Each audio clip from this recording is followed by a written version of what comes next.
Vamos iniciar o último painel. Antes de mais, obrigado, embaixadora Latha Reddy, professor Tosh Minowara, professor Robert Sutter, hello, e professora Sandra Fernandes, por terem aceito fazer parte deste painel. O painel será sobre a questão mais genérica, mas talvez mais difícil e mais importante do momento desta conferência, e que tem a ver com a tensão que existe entre um mundo baseado em regras globais, a que nós chamamos multilateralismo, e o poder do mais forte.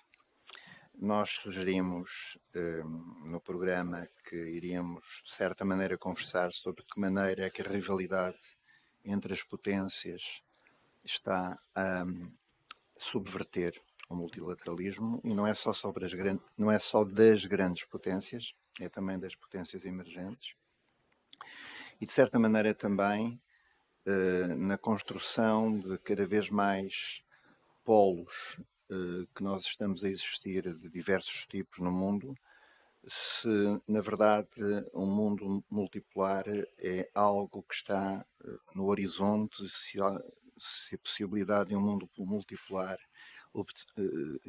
se existe a possibilidade de um mundo multipolar obedecer, digamos, a um guarda-chuva de regras globais que sejam válidas para todos, porque se não forem válidas para todos, como sabemos bem, é o poder do mais forte que irá imperar.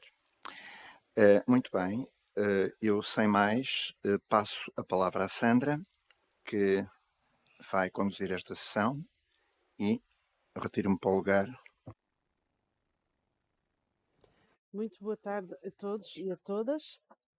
Vou falar em português. Latha, tudo bem? Ok. Translation is okay? Perfect, yeah. Muito bem. Portanto, o painel, desde já introduzido pelo Fernando Jorge, obrigada, vai centrar no fenómeno do multilateralismo, que é, na verdade, uma dinâmica das relações internacionais que se apresenta como incontornável desde 1945. É um facto, um fenómeno do mundo em que vivemos desde o fim da Segunda Guerra Mundial.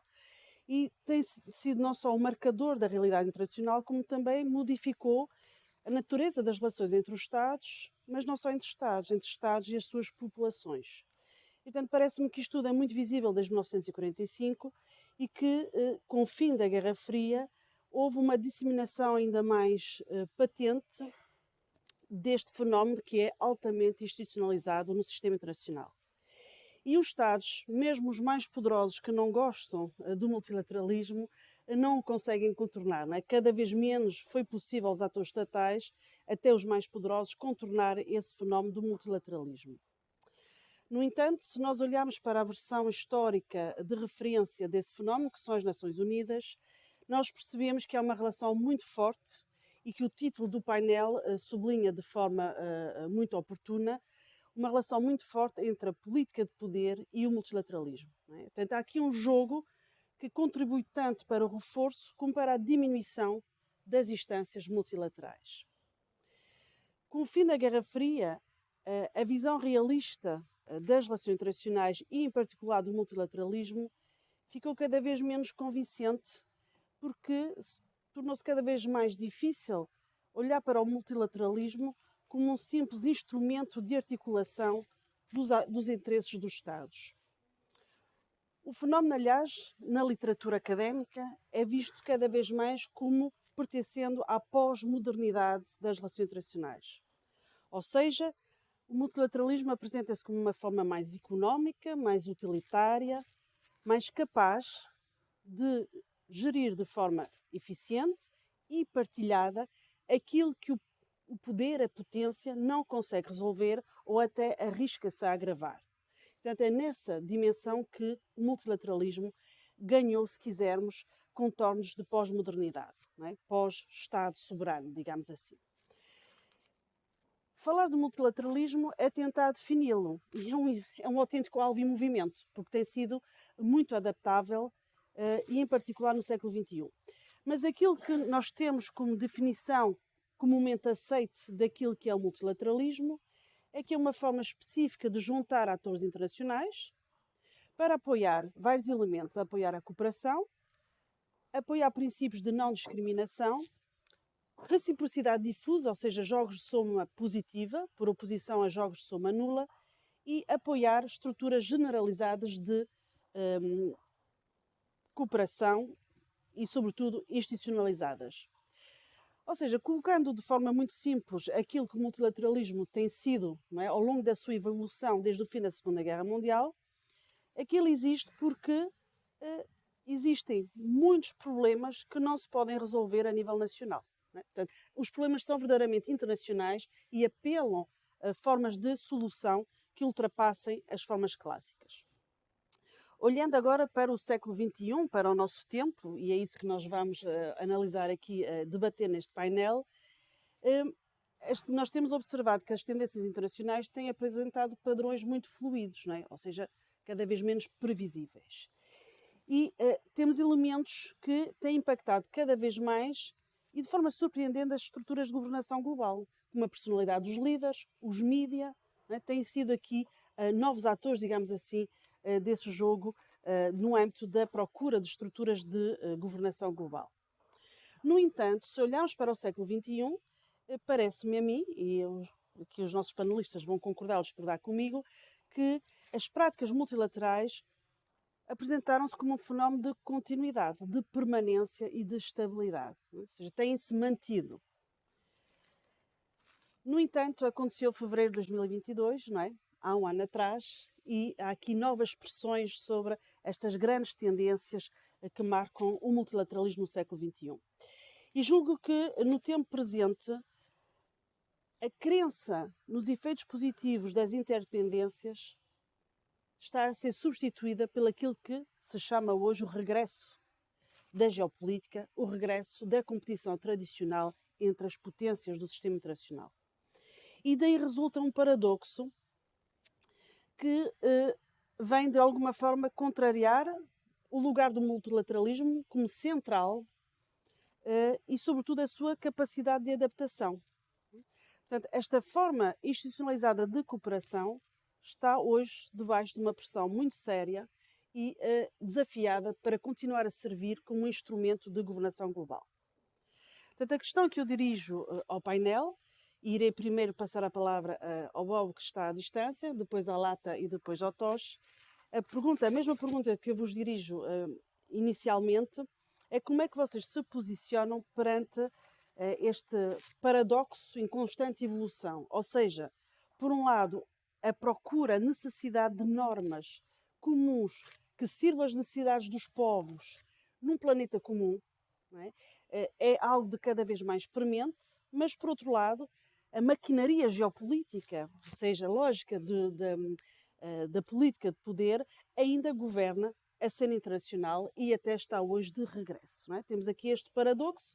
Como é que vocês se posicionam relativamente a ele, em particular desde o ano passado, desde fevereiro de 2022, e aqui vou retomar um termo que foi muito polémico no painel anterior, não é? A fratura entre aquilo que se chama hoje o norte global e o sul global, é um facto, não é? Nós observamos essa fratura em torno, nomeadamente, da guerra na Ucrânia, disputada, não é, pela guerra na Ucrânia, e nesse contexto de fratura entre o norte global e o sul global, existem países como a Rússia, a China, a Índia, que são polos do sul global, que utilizam um discurso anti-ocidental, que é um discurso que se quer anti-imperialista, para afirmar os seus autoritarismos. E aqui até me inspiro de um texto muito recente de uma ativista indiana, Kavita Krishnan, que escreveu em dezembro de 2022 um texto que está a ser traduzido, aliás, em muitas línguas, e que sublinha que o apelo para um mundo mais multipolar por parte desses países é, na verdade, um mantra para o autoritarismo.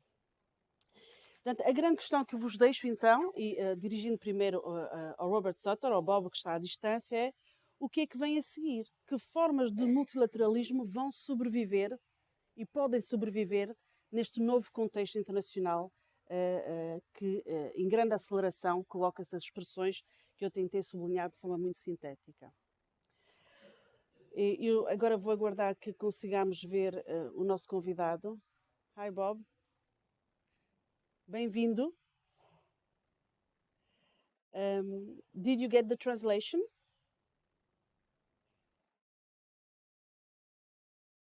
Can you hear us? Yes, I hear you. Should I speak now? When you're ready. Please. Yes, please.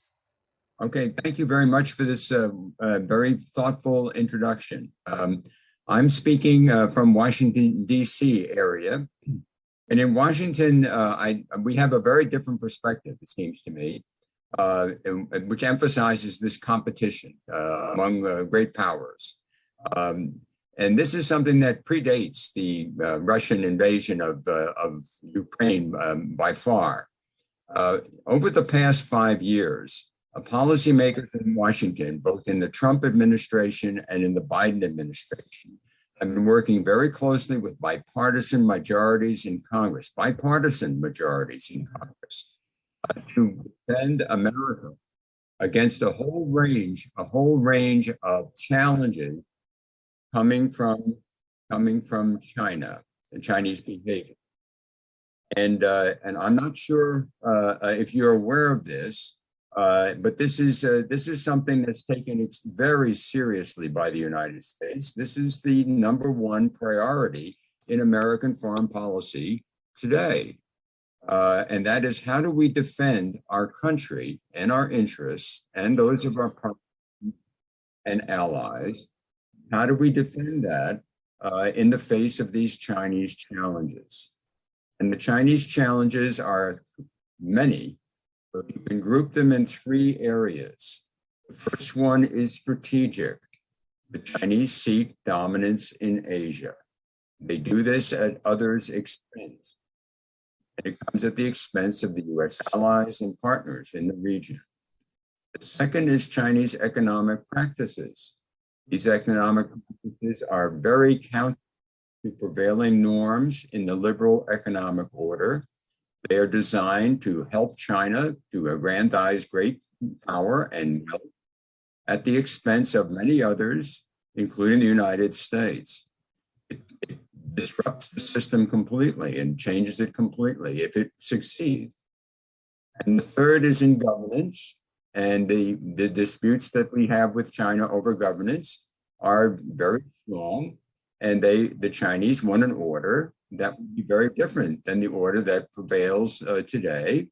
And this order will basically look with favor on Mr. Putin and what he's carrying out in Europe, for example. And there are many other examples you could use here. And so under these circumstances, the United States feels a very dangerous situation. It is a great sense of urgency in countering these efforts. 2 of these dangers are seen as existential dangers to the United States. The first is the Chinese dominance of Asia. If they dominate Asia, that will be just like what Imperial Japan did. And that dominance proved to be a direct threat to the United States. It's comparable to the threat that would have happened in the Second World War if Hitler had dominated Western Europe. Very similar type of danger for the United States. The second is something that gets some attention, but not as much as it should. And that is China seeking dominance in the high technology industries of the future. And if they attain that, this is an area where the United States is in the lead, and they will take the leadership from the United States and will make many more profits and so forth. That's a serious matter, but it's more serious than that. If China attains the dominance of the high technology industries, these industries are fundamental to the militaries of the future. It will be the dominant military power. If that happens, the United States will be subservient to China. If you want to understand the driving force in Washington for the past several years in countering China, it's this concern of being dominated by the Chinese government. That is something they take very seriously. And so the upshot of this is multilateralism. The US continues to support multilateralism in the ways it was done in the past. It resists the efforts of China to change the multilateral system and to manipulate them in various ways. That would be very disadvantageous to the United States and its allies and partners, but it would be very advantageous for China and for Putin and others that are working with China. And so we have this kind of a choice, but it doesn't lead to cooperation, as you can see in the latest developments at the G20 in India. It leads to friction. Tensions are rising all the time. And so this is an ongoing process, which the Biden government hopes to manage going forward in a way that avoids conflict with China. But this competition, I think, is going to continue. So I'm just reporting what's happening here and giving you a sense of this. And I don't think it fits in an idealistic way to what those that want more multilateralism and more influence of multilateralism. I don't think it fits very well with that pattern. It shows a pattern of intense competition, leading to struggle between these two massive powers, which I think is going to affect the entire international order for some time. So thank you for letting me say my piece today, and I look forward to the further questions and comments. Thank you very much, Bob, for your initial comments, and for sure we'll get back to you in a moment. Latha, então, recordas da pergunta? Portanto, pode ser em inglês, acho que é mais fácil. Ok, não há problema. Do you remember the question? So I was asking what comes next, what forms of multilateralism can or will survive these new pressures? You know, I think I want to talk.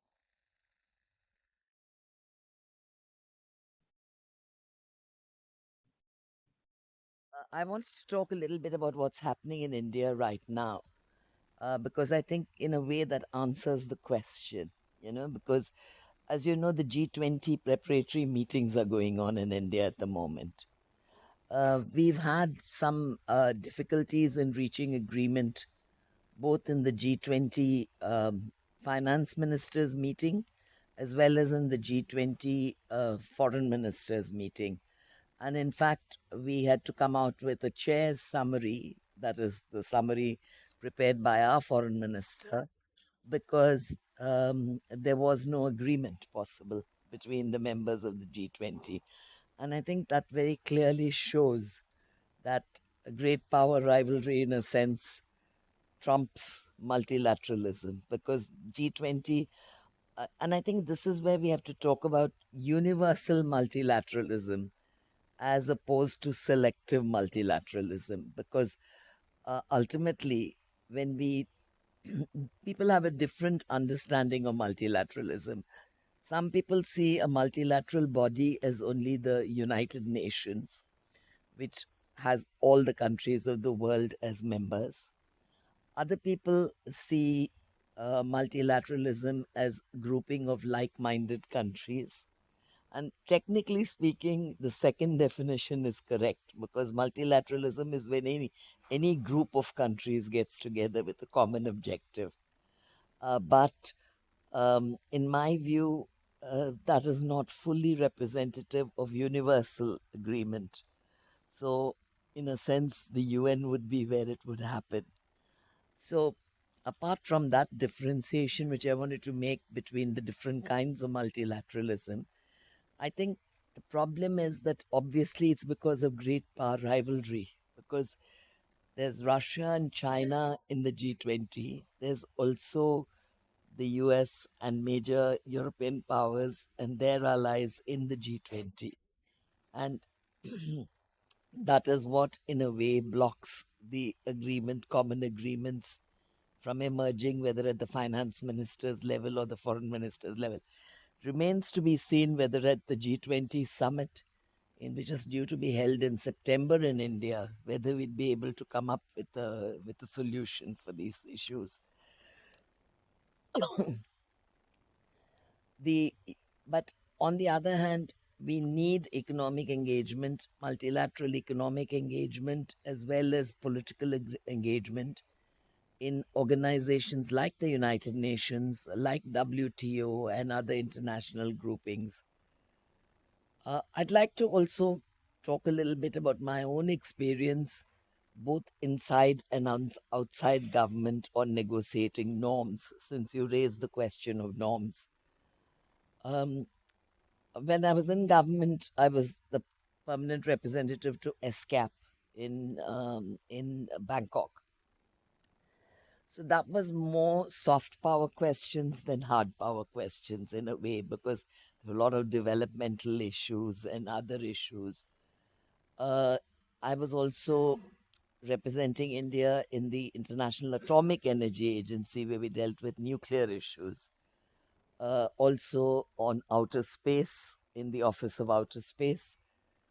And I helped also on formulating cyber policies for India, and of course a lot of bilateral agreements on cyber cooperation, as well as on other political issues. On norms specifically, the norms that we were able to agree in the IAEA on the peaceful uses of nuclear energy, for instance, space agency, when we were able to hold major conferences with actual concrete results, and other UN bodies. Now, outside of government, I've also continued to be involved with tech policies and cyber policies, with the Tech Accord, with the ORF, the Observer Research Foundation, the Paris Peace Forum, and have served on two global commissions, one as chair, one on internet governance and one on the stability of cyberspace. And, the UN itself, with the open-ended working group and the UNGGE. Now, we've had limited success in many of these fora because of the different kinds of norms that have to come up in each fora.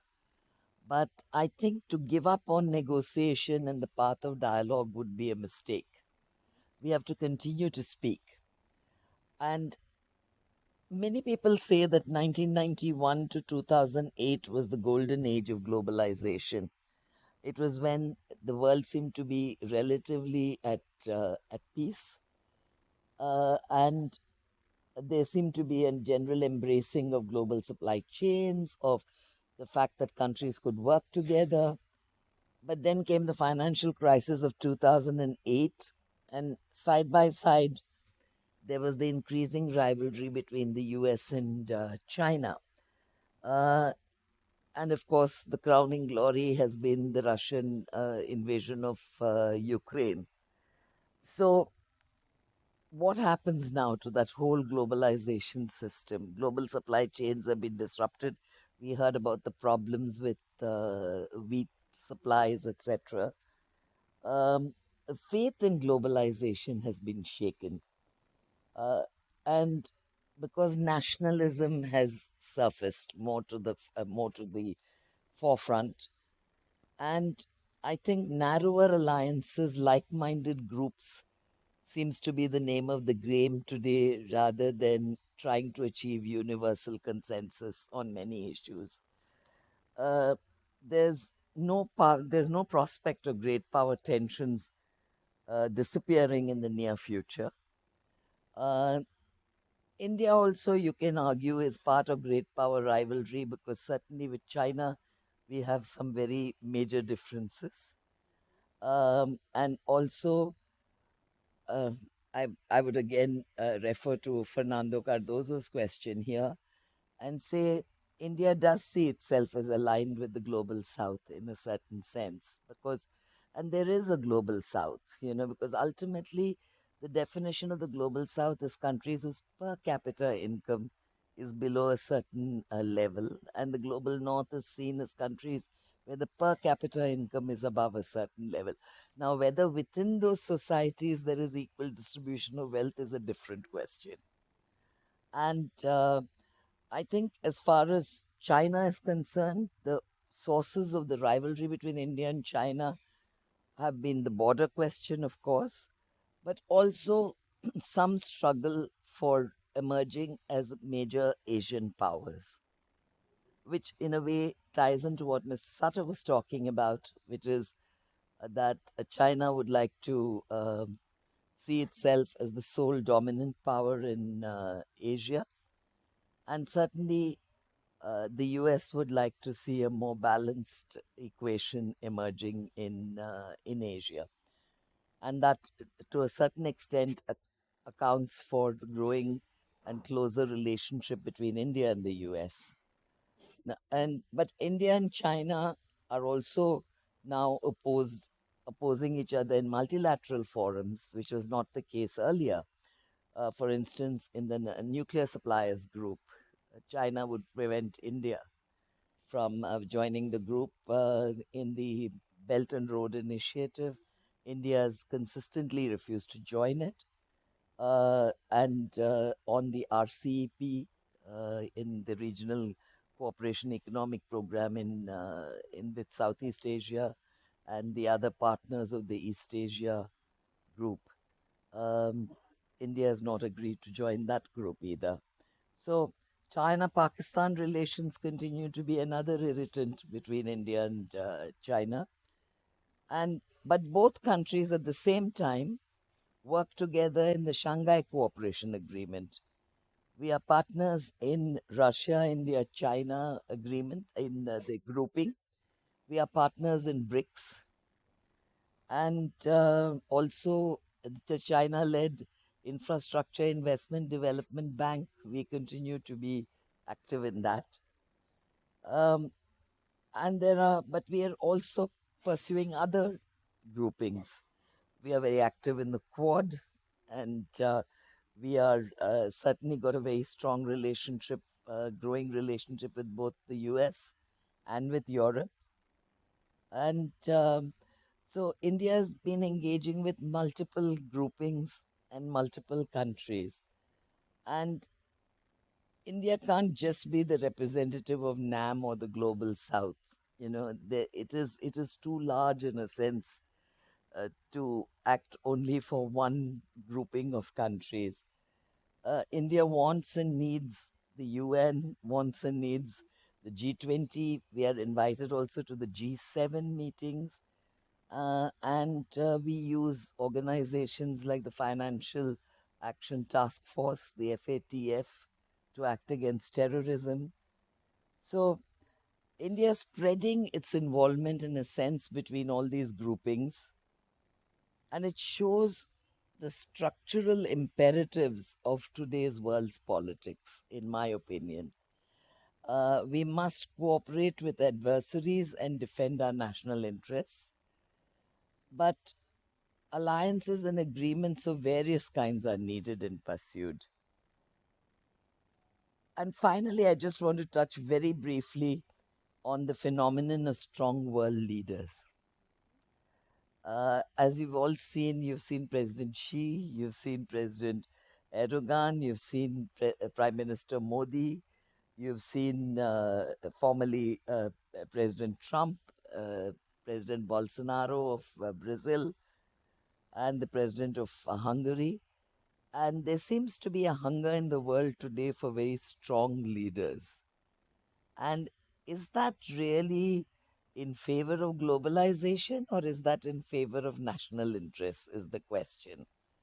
And maybe later on I can address the question of norms and how this entire conflict between great power rivalry and the interests of individual countries comes in the way of formulation of norms. Thank you. Thank you, Latha. Certainly, you have already raised at least 3 questions for us to develop in this debate.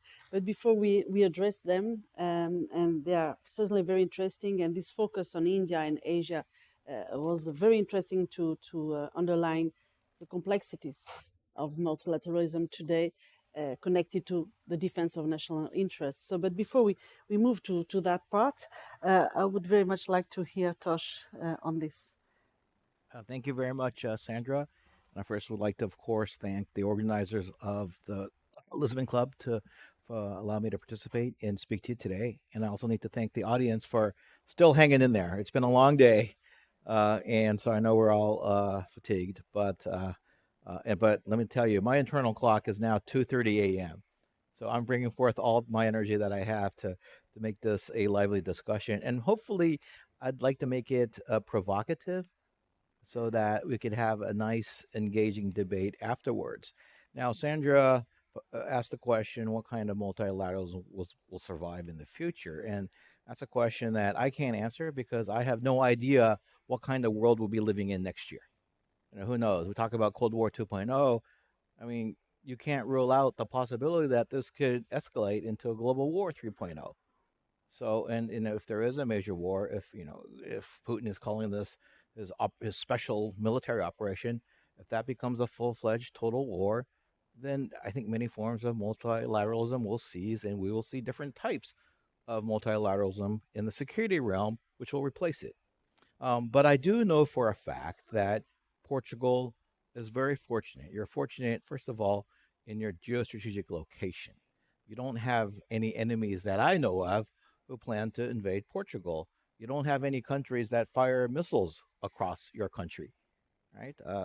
And you also are very fortunate in that you are a member of EU, which to me, I would say is a relatively successful form of multilateralism. And you are also a member of NATO.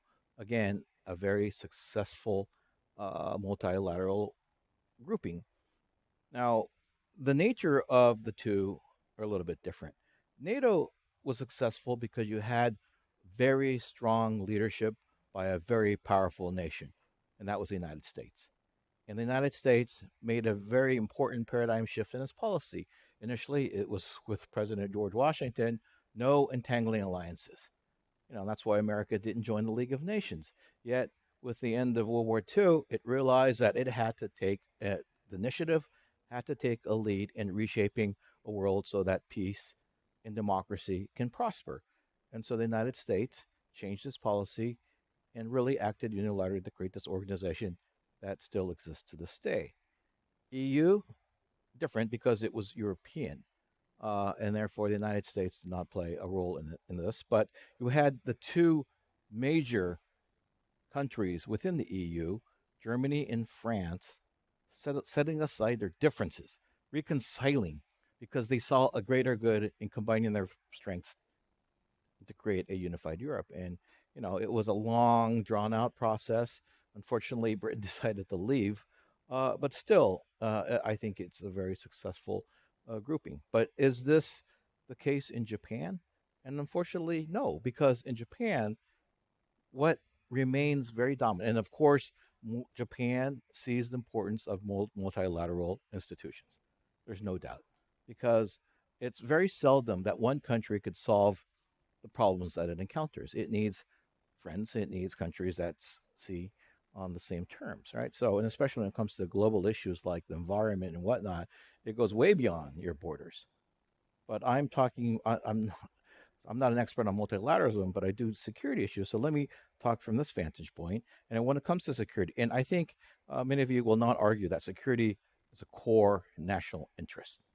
If you lose your security, things are very bad. And we see that with Ukraine at the moment. But in Japan's case, when it comes to security, it's not unilateralism. It is not multilateralism. There is no NATO in Asia. But what Japan has is a bilateral alliance with the United States, and this is very important. So it's not about the section title was between hard power and multilateralism, but first of all, hard power is always very important. And then you can't forget this the importance of bilateral relations, and especially when it comes to Japan. U.S.-Japan alliance is very important. But then when you look at Asia, you realize many countries in Asia, the democracies, the like-minded nations, have a very important bilateral relationship with the United States, Korea, Philippines. All right, so it's not about unilateralism versus multilateralism. It's you have this other thing called bilateralism. But that being said, it is important that as the relative, and this is the key word is relative, as the relative influence of the United States declines, Japan needs to put its eggs in another basket too. And this is, I think, where multilateralism starts to play a very important aspect. But if Japan were to pursue this course, and I'm looking at something like some kind of security arrangement with its neighbors. Now, let me digress a little bit. We talked about Quad in the earlier session. I think Quad was perhaps nice in the beginning, but then it became this very, what do you call it? I call it a marshmallow. It's very malleable, and each of the four nations sort of defined it in its own way, and also started to get into things such as vaccine distribution, into the environment. I mean, Quad became, in essence, the same bed, different dreams. And perhaps that is one reason why, and because it did not have the security component, and it wasn't directed, it didn't have any strategic direction, is one reason why AUKUS was formed. Okay? And because AUKUS definitely has a direction, as Richard mentioned earlier. But what Japan needs to look at is some kind of security framework that includes its neighbors.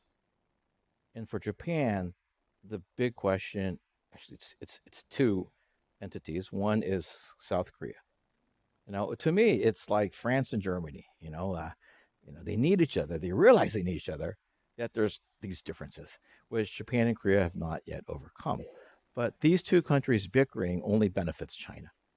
And so I think it's time now that you have a new government in Korea that these two countries look at the big picture and come together. And that, Quad is great, the U.S.-Japan alliance is great, but when you look at it, Japan is now is very close with Australia militarily, also with Britain.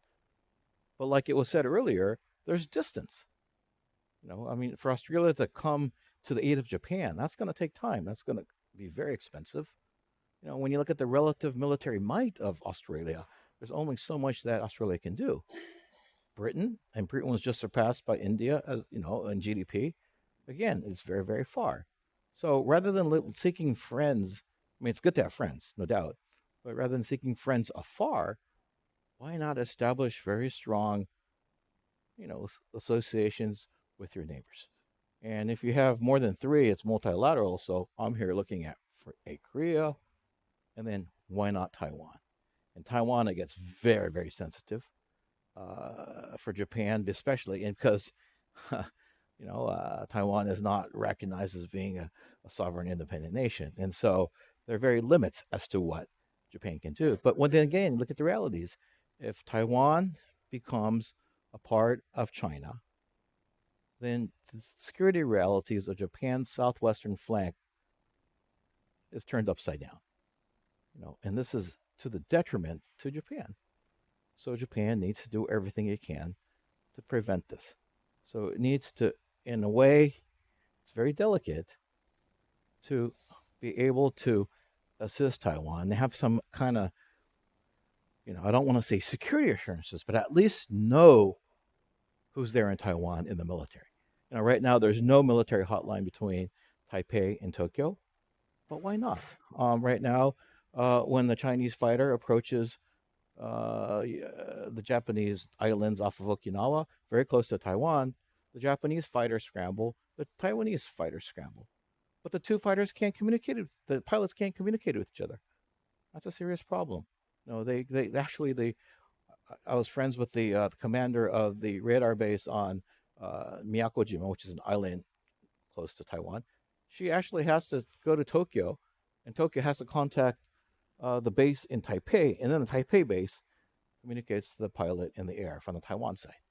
That's pretty ridiculous because these fighters are pretty fast, right? So why can't you take these steps to create some kind of security communication channel between Taiwan and Japan? And this, I think, is essential. But Japan is very timid when it comes to that. And then one of the things that I think is important, this is more geared towards the Japanese audience, but if you're Portuguese, I think you understand, or if you're European from a major country, is because you have the colonial legacy, right? Portugal, you had your colonies in Macau and in India, but Japan, in Japan's case, Taiwan was its first colony. And Taiwan was part of Japan for 50 years. Taiwanese fought for Japan when Japan, for Imperial Japan. So doesn't Japan have a moral responsibility to protect Taiwan, not just going beyond the security realities? Taiwan, in a way, Japan needs to owe up for Taiwan being part of Japan. And it's interesting because when I mention this in Japan, a lot of people say, "Oh, I never thought of it that way." So this is the kind of multilateralism that I think that Japan needs to pursue more. Now, finally, before I open it up to Sandra, give it back to Sandra, is the concept of economic multilateralism. And this is where I'm a little bit disappointed in what the United States did by unilaterally leaving TPP. Now, America is one of these countries that actually, because it's a power, it's a major power, that it can unilaterally withdraw from, for example, treaties. The Iranian nuclear deal, to me, was a surprise. I mean, you shook it, you signed it, and then you got to live up to it. And yet, it's one of the few countries that can actually do this. TPP was similar, the multilateral organization. The United States pulled out. And we all know that President Biden will not re-enter TPP, right? Because, we've all read von Ranke, and von Ranke says, primacy of external politics. And I'm like, no, it's Innenpolitik. In democracies, the function of domestic politics is very, very big. We can't ignore that. And right now, Biden has too much to lose by entering into TPP. The people who support the Democratic Party, not all of them will buy into this. So, again, this is one of the disappointing parts of multilateralism from that aspect, because the United States being in TPP sends a very, very strong message to China that we are one team. Even though China's trying to apply, it's I don't think they're going to be admitted anytime soon. So these are things that I think about, and that we can make improvements. But in the end, it's going to be the international situation. I believe it's going to deteriorate very quickly because, I mean, as a Pax, America as a hegemonic power created what we see as the acceptable norms behavior. Democracy, internationalism, liberalism, rule of law, the freedom of navigation, whatnot. But these are American values. The Chinese don't see it that way. They see these values as serving American interests. Now, our first speaker talked about Imperial Japan, and Imperial Japan had lots of grievances towards the United States, and some of these were really there were legitimate grievances. There was racism towards Japanese or Asians in general. The Americans, had their huge continent. Of the other European powers, the British had their colonies, and with the United States passing the Smoot-Hawley, very protectionist high tariffs. I mean, for Japan, it was survival mode. Japan just did not have that market, and so I'm not trying to defend Japan's actions, but Japan was reacting to the reality that I thought was very hostile, and they thought that that America was acting in a way which was detrimental to its natural interests. China is thinks the same way, but the difference between China and Japan is, when you think of Japan in the 1930s, do not think of a modern Japan. This was a very agrarian society. Its GDP was about 1/20th of the United States. Its major export was silk. So what drove this country to war? Whereas China is this major, and it's major. And this ability to change the status quo is that much greater. So we need to take this very, very seriously. So I've spoken more than I need to. So Sandra, I'll give it back to you. Thank you, Tosh. You need to get back to translation. Okay, I will. Okay. Muito obrigada. Portanto, 3 intervenções que já nos trouxeram aqui muito pano para mangas. Eu acho que alguns debates essenciais foram tocados nas 3 intervenções, e eu gostaria de, abusando da minha posição aqui de moderadora, de trazê-los de novo para o painel e voltá-los a colocá-los à discussão, e dar a primeira palavra ao Bob, depois à Latha e depois ao Tosh, seguindo a ordem anterior. Na verdade, o facto dos interesses nacionais serem defendidos por Estados e que isso, enfim, não é coincidente com a prossecução de objetivos mesmo que sejam comuns, não é? Porque é preciso um passo de socialização, não é? De internalização das normas que de facto transforma, não é? O sistema internacional em formas de comunidade internacional. E essa questão não é nova, é muito antiga e foi de alguma forma avançada, melhorada, sobretudo nos anos 80 e nos anos 90, com a constatação das alterações climáticas e com a junção das agendas humanitárias dentro das agendas da política de poder. Portanto, a questão que eu gostaria de colocar ao painel, e eu sei que o Tosh não terá resposta porque não sabe se daqui a um ano estamos numa situação pior ainda do que aquela em que estamos hoje, do ponto de vista de conflito, mas o que é que faz que hoje esta conciliação esteja a emperrar de alguma forma? Que não consigamos fazer evoluir, continuar a fazer evoluir o multilateralismo como uma ferramenta de criar formas de socialização internacional. Porque cada vez mais os objetivos prosseguidos não são para os Estados, são para as pessoas, não é? para os cidadãos desses Estados. E penso que podemos ultrapassar desde já a pura questão instrumental de termos líderes autocráticos, não é? Que claramente, como eu disse aliás há pouco, utilizam um discurso anti-imperialista, não é? Olhando o Ocidente como, não é? Recriando o imperialismo para, na verdade, assentar o seu poder autocrático. Portanto, se calhar voltava a colocar essa questão e aqui com uma provocação adicional. A perspectiva nacional de qualquer questão é sempre excluidora, porque o nacionalismo implica definir quem nós somos e quem é o outro, não é? E haver um outro é sempre um momento de exclusão e não de inclusão. Como é que nós ultrapassamos esta dimensão central da criação das identidades das sociedades, nomeadamente em torno do nacionalismo, tal como ele foi sendo construído e continua a ser hoje revalidado em vários países. Portanto, vou passar a palavra ao Bob. E se calhar, para o Bob, só aqui mais um acrescento, uma vez que nos fez uma apresentação centrada, não é, nesta visão americana da competição, não é, de um clash, não é, de grandes poderes entre a China e os Estados Unidos da América, e fez uma frase, o Bob utilizou uma frase muito perentória, dizendo que os Estados Unidos continuam a apoiar o multilateralismo. Mas nós ouvimos o Tosh a dizer que são valores que não são propriamente, e a própria Latha também, que não são tidos hoje como universais. Como é que perspectiva, não é, esse apoio americano ao multilateralismo, se os valores nos quais se apoia esse apoio são hoje contestados por países fora dos Estados Unidos da América. Bob, it's up to you.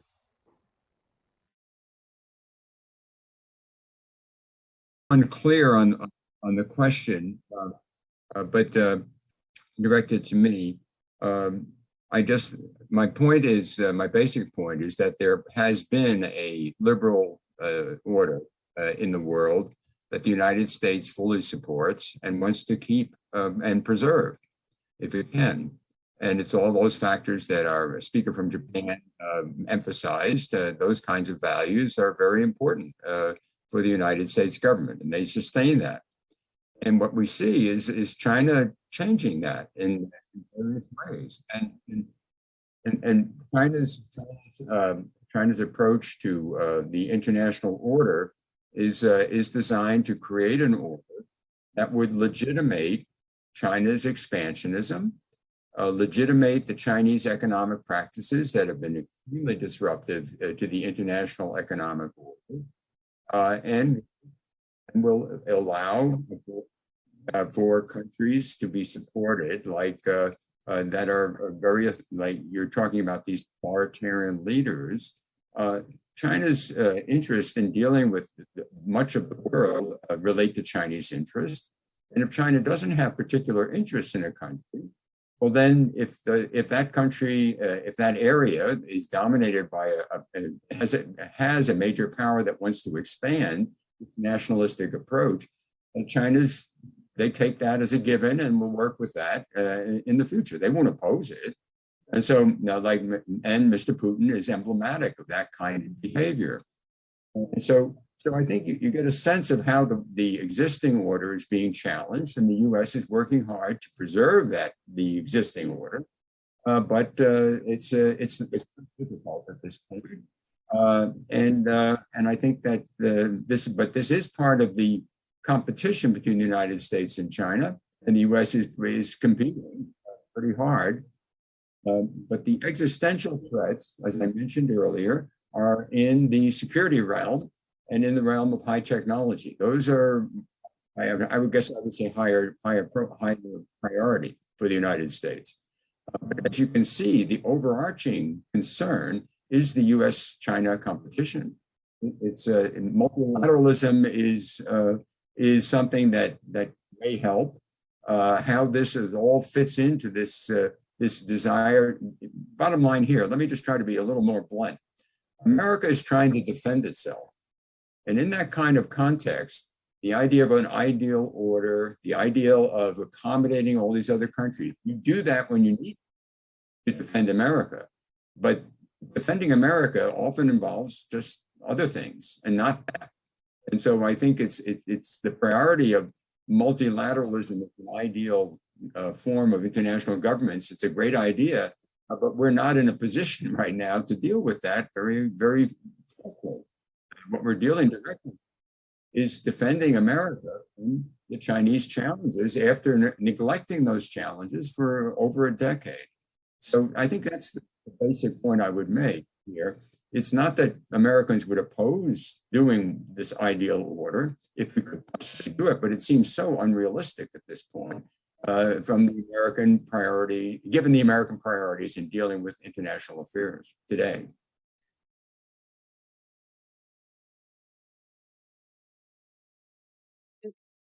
Já tinha ligado.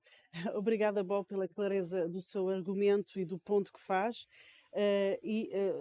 Considerando as suas palavras, eu virava-me agora para a Latha e se calhar, porque eu julgo que será aqui se calhar uma perspectiva um bocado diferente daquela que foi apresentada e com a sua experiência também no terreno, prática, tem aqui algum exemplo em que vê que é possível construir normas comuns e continuar a apostar nessa construção, porque há agendas, não é? Porque falámos no geral do multilateralismo, de facto pode parecer um exercício abstrato, mas como muito bem fez na sua apresentação, deu exemplos muito concretos de áreas específicas onde é preciso uma ação comum, porque a ação nacional não é suficiente, não é?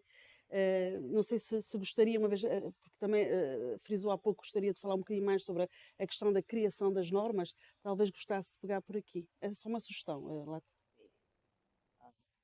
Sorry, I should have. You didn't have the translation. That doesn't matter. Okay. Okay. I think speaking first about norms, Sandra, it's difficult to get agreement in any grouping, whether it's of governments or of individuals, because of individual self-interests. Because of the drafting process is in any case very cumbersome within a group. And people become fixated on certain phraseologies and ideologies and refuse to yield an inch. This has been my experience in dealing with drafting exercises in UN bodies, where I was chairing some of the sessions and so on. Once there is great power rivalry as well thrown into the mix, the process becomes infinitely more complex. And the tough battles will begin and egos will come to the fore, because it'll be seen as a sign of weakness to give in on any point of drafting. And, I have seen debates carry on into the small hours of the morning on something as small as one word in a text. So, the process of norm formulation is never easy, as I said. And when we bring in the great power rivalry as well, it becomes almost impossible. So I want to, illustrate this by giving you an example, a concrete example again, because I think people appreciate that. Once I was negotiating an agreement as the chair of a group, of a working group, and we had to have the resolution done by the next day because it had to be adopted by the General Assembly. And we continued till 2 o'clock in the morning because it was the US on one side and Iran on the other. And it was both sides were equally obstinate. I came up with a chair's draft, and each side accused me of having taken the other side's draft and tried to pass it off as, and I said, no, this is my draft, and I think it's a fair draft, and so on. And it was so difficult to negotiate between countries that had such different positions on a particular issue. But you have to give a little, you have to take a little, and you have to basically almost in a sense wear down the opposition before you can come to some kind of agreement. And we did actually manage to come to language that satisfied both parties. And it's a very complex system of negotiation. So norm formulation is not easy. That's why people think of the UN as a talk shop, for instance, where nothing much gets done.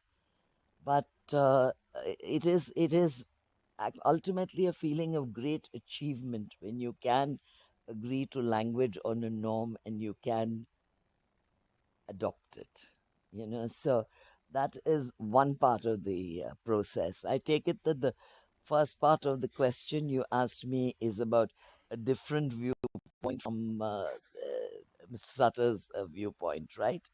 And that was relating to can you repeat the question? To underline the US position at the moment that is really focused on something else than reinforcing the multilateral structures. And from the point of view of India, as you mentioned, it's important to play the game of multilateralism because of complex interests and difficult neighborhoods.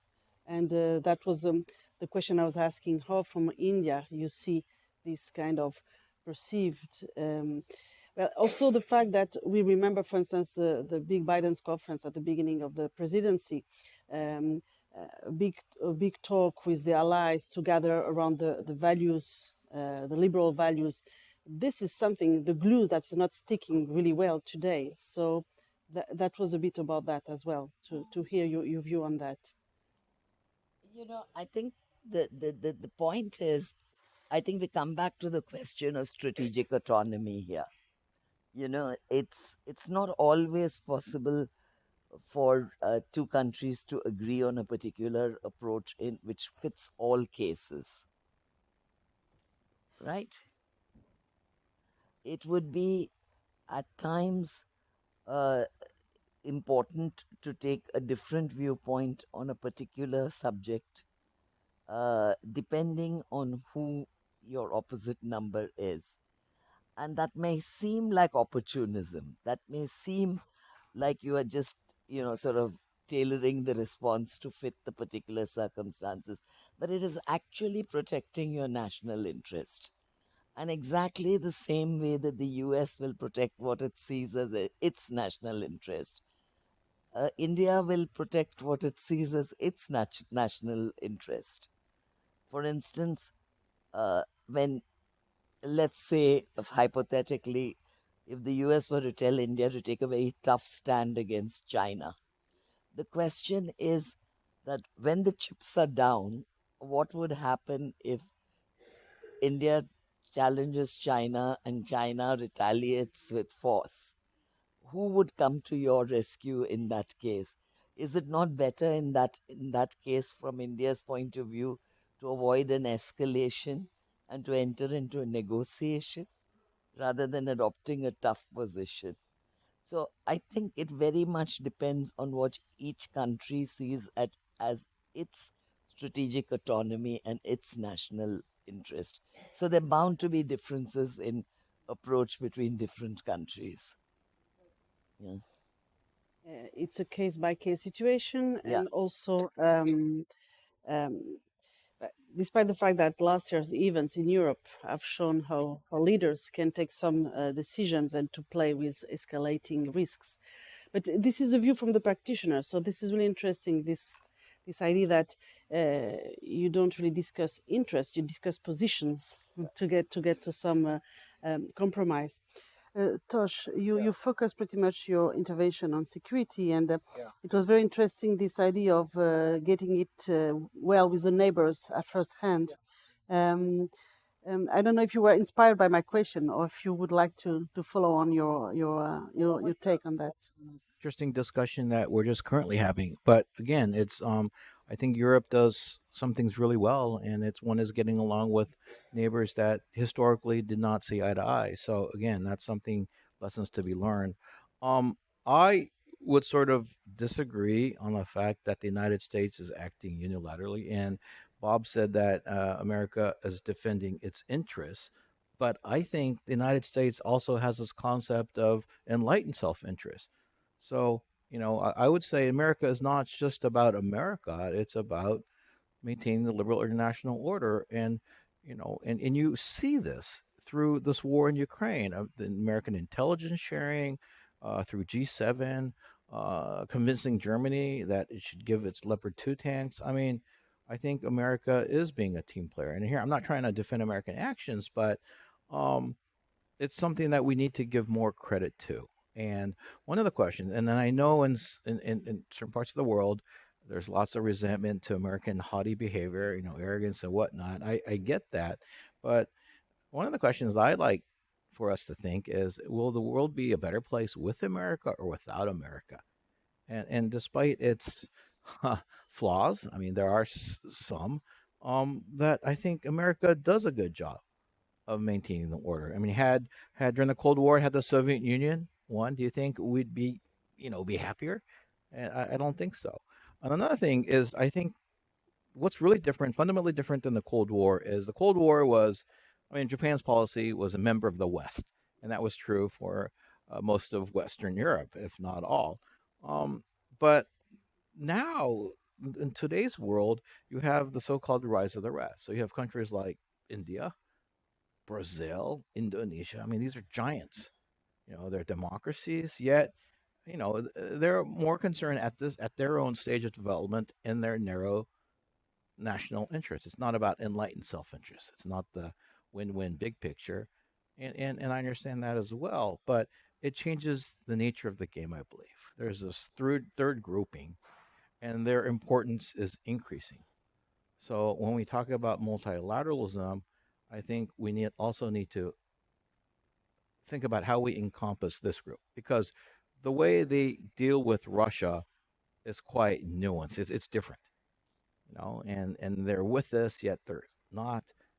This is what I think makes the world today a little bit more complicated. Now, one of the things that I think, if being an Americanist, is that America has been on the top, and many countries in their history do not have this part of their national history of being the number one nation on the planet, right? And so, but if you're number one, you want to be there. You don't want to fall.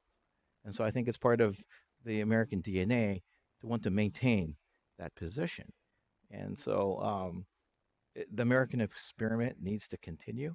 And therefore, when the danger of the United States becoming number two or below becomes real, is when the United States switches gears and it really tackles that problem. And the reason why I can say this is because when Japan was an economic threat in the 1980s, the United States really changed its gears.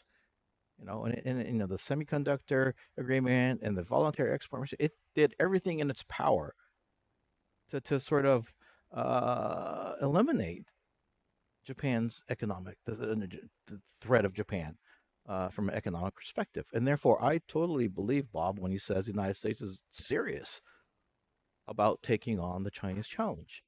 And therefore, when we talk about multilateralism and we talk about the future of the world, we need to also ponder about the fact that there could be this clash. So, I think in the earlier session, there's a big question is, do we want China to fail? And I think that in a way, that's a false question, because It might be the actions of China that, makes it fall. So I leave with that. Thank you.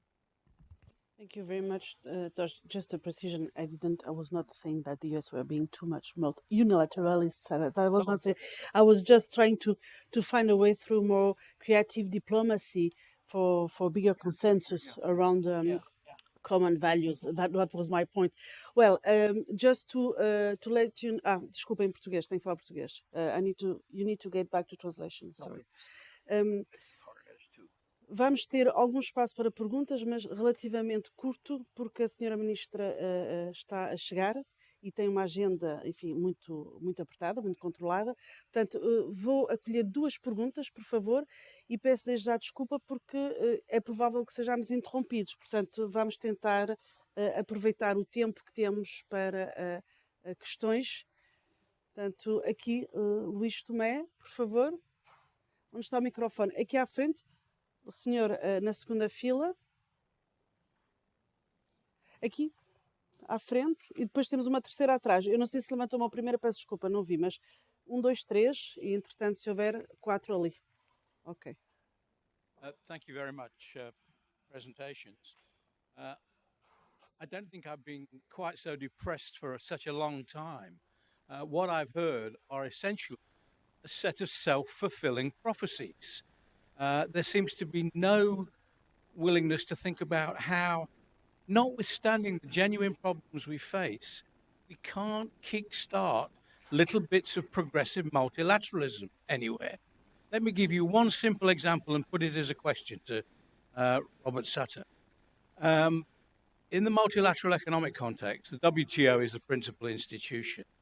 Why now is it not possible to start approving the appointment of judges to the appellate body to kickstart the dispute settlement mechanism again, when China, for example, has indicated that it's willing to enter the dispute settlement mechanism? This seems to me that it could be localized and it could be part of a smaller process. So sure, you hold off on your bigger multilateral initiatives if you think it's strategically useful for you. But you have to have some way of keeping a multilateral flame going. Otherwise, it will finish up as a self-fulfilling prophecy and there'll be no multilateralism. Obrigado. Eu também não sou tão pessimista a propósito do multilateralismo. Porque mesmo hoje, 2023, nós nunca tivemos tantas instituições de várias naturezas distintas multilaterais no passado. Nunca. Tínhamos a pergunta ao contrário. Seria o mundo agora se não tivéssemos certas instituições multilaterais? Por exemplo, as Nações Unidas. Não ficaram paralisadas no Conselho de Segurança. Foi possível fazer 5 sessões de emergência e na Assembleia Geral das Nações Unidas fazerem votações e os Estados exprimirem-se.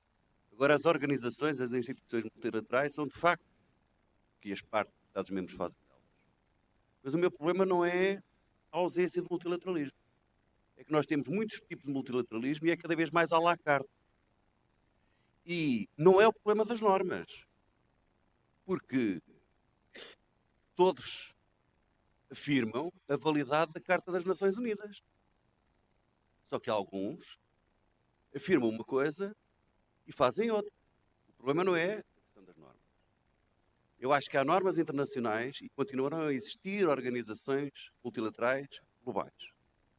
O meu problema, aquilo a que estou a assistir, é que a China e a Rússia estão a criar uma ordem alternativa também com base em instituições multilaterais. E, portanto, utilizam ambas uma estratégia de duas pernas. Dentro das instituições globais criadas pelo Ocidente, tem uma postura de revisionismo embedded, atuando por dentro dessas instituições, como a Organização Mundial do Comércio, as Nações Unidas e as suas agências. E depois criam um mundo sem o Ocidente, com outras instituições. O BRICS, a Organização de Cooperação de Xangai, Belt and Road Initiative, agora a Global Security Initiative e outros. E, portanto, nós estamos a assistir a duas ordens distintas dentro de uma ordem global em que claramente as instituições multilaterais, as parcerias bilaterais e multilaterais, servem fins para criar normas que mais tarde vão alterar também as globais. Não sei se concordo com esta visão, mas é um misto de pessimismo e otimismo, mas como digo sempre, eu estou, apesar de um otimista, porque os pessimistas dizem que isto está tão mal que não pode durar, e os otimistas dizem que ainda pode durar. Obrigada. Eu só me deixaram espaço para duas perguntas, mas há duas mãos que se levantaram. Se forem muito breves, agradecia para ajudar aqui a gerir o fim do tempo que temos. Vou ser muito breve. Primeira nota, multilateralismo, militarismo, não é? Quando ouço falar na ordem internacional, fico sempre com a sensação que, para muita gente, a ordem internacional não é um conceito estático e não dinâmico. O que eu quero dizer com isto?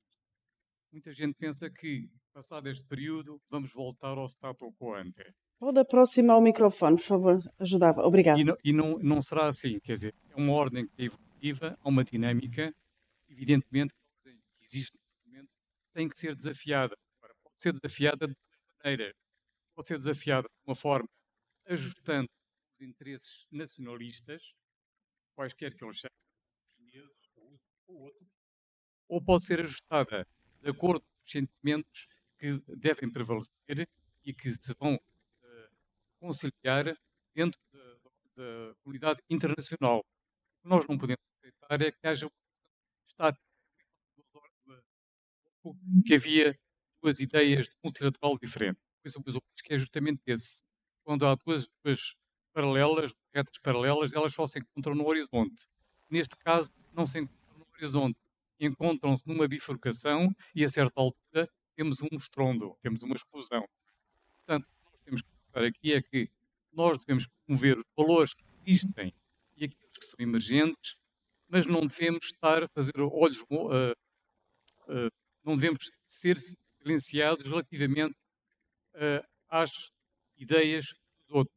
E quando falo nas ideias dos outros, não falo da Rússia chinesa, falo na posição dos vários atores e players da comunidade internacional. Obrigado. Muito obrigada. Temos agora um tempo muito curto para dar resposta. Eu peço desculpa, já não vou passar a uma pergunta adicional, a terceira já era extra, relativamente ao nosso tempo. Vamos por ordem inversa agora. Vou dar a primeira palavra ao Tosh, depois à Latha e finalmente ao Bob, a quem pedia muita brevidade, por favor, para responder aos desafios que foram lançados. Up to you, Tosh.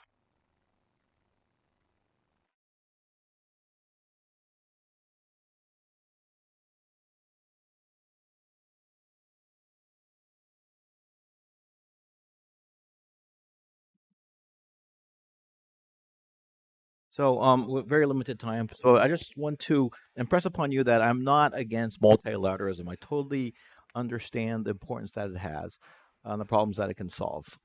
But it's just that I think that we need to think about the aspects of bilateralism and also hard power. Hard power is in the session title. We didn't really talk about that, and so that's one of the things. I think it should be an all-encompassing discussion and not just about multilateralism because these different, hard power, soft power, bilateralism, multilateralism, they're useful in solving a different sets of problems. So I think, but again, this was a very important debate. I do hope that I always say that maybe I am a pessimist in believing that I think the world's going to get a lot worse before it gets better. So I always like to say it's like a Star Wars movie. But in the end, when you watch these Hollywood movies, there's a happy ending. So in that sense, I'm a pessimist in the short term, but an optimist in the long term. So I'd like to conclude with that. Latha, up to you.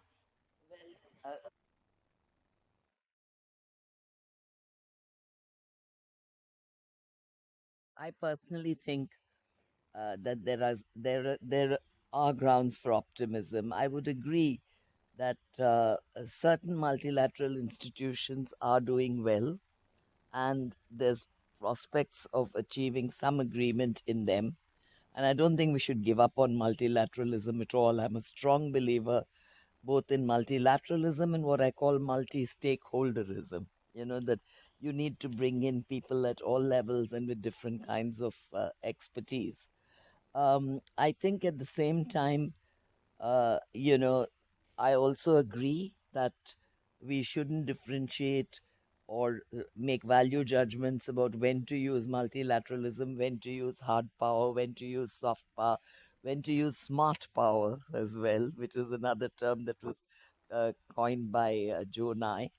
And certainly there's much agreement for bilateral, much room for bilateral agreements as well as regional agreements.